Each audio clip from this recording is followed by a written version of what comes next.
بندہ خدا۔ پانی کا بل آیا 6 سے 7 ہزار کے درمیان۔ پانی کی موٹر ہو گئی خراب، ٹرانسفارمر جل گیا یا کچھ بھی ہوا، پانی کی موٹر خراب ہو گئی۔ اب کوئی بندہ موجود نہیں ہے جس سے یہ پوچھا جا سکے کہ پانی کی موٹر کیوں خراب ہوئی، کب ہوئی، پانی کیوں نہیں آ رہا۔ ایٹ لیسٹ بتا تو دیا جائے کہ پانی کی موٹر خراب ہے، آپ لوگ کوئی آلٹرنیٹ دیکھ لیں۔ جب کوئی بندہ ہی موجود نہیں ہے تو کس سے پوچھا جائے؟ اب اس مسئلے کا کیا حل نکالا جا سکتا ہے؟ جب کسی سے بات کی، کوئی 2-4 بندے یا کسی گارڈ سے یا کسی بھی بندے سے بات کی جائے تو وہ کہتا ہے یہ پاکستان ہے، یہاں پہ ایمانداری والی کوئی کہانی نہیں ہے۔ اینکرز روزانہ وہی باتیں ریپیٹ کرتے ہیں نا، سال ہر سال سے وہی باتیں ریپیٹ کریں۔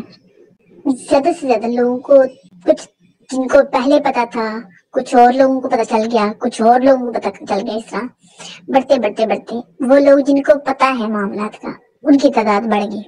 لیکن معاملات وہی کے وہی ہیں، بلکہ خرابی میں اضافہ ہوا ہے۔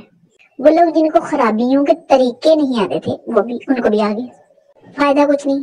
پھر یہ سارا شور شرابہ کرنے کا مقصد کیا؟ یہ شور شرابہ کرنا کافی ہے یا اس سے بڑھ کر کچھ اور کرنے کی بھی ضرورت ہے؟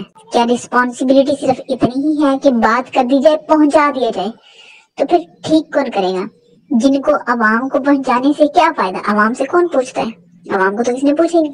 فیصلے کہیں اور ہوتے ہیں، عوام تک پہنچانے سے کوئی فائدہ نہیں۔ عوام نکل کے روڈز پہ آئیں، پھر بھی کچھ حاصل ہو جائے گا کیا؟